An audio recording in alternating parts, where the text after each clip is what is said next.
नमस्ते, मैं हूं किरण पटेल। अपने YouTube चैनल में आप सभी का स्वागत करती हूं। आज मैं एक अवसान माता का गीत लेके आई हूं। कैसे लगेगा आप लोग कमेंट में ज़रूर बताना। प्लीज़ हमारे चैनल को लाइक सब्सक्राइब करना। साकर गलिया दूर डगरिया माई चल के आईली ना, माई चल के आईली ना।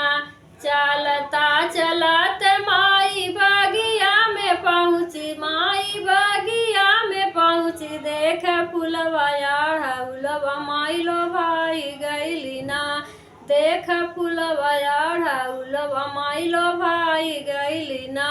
साकर गलिया दूर डगरिया माई चल के आईली ना, माई चल के आईली ना। चलत चलत माई दुआरा पे पहुँची, माई दुआरा पे पहुँची। देखी निमिया शीतल छैया माई जुड़ाई लगली ना, माई जुड़ाई लगली ना। साकर गलिया दूर डगरिया माई चल के आईली ना, माई चल के आईली ना।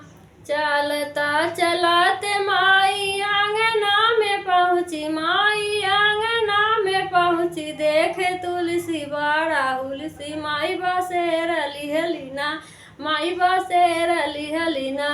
साकर गलिया दूर डगरिया माई चल के आईली ना, माई चल के आईली ना।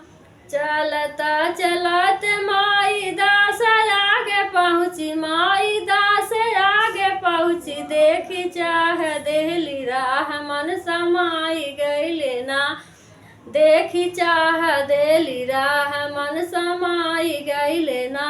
साकर गलिया दूर डगरिया माई चल के आईली ना, माई चल के आईली ना।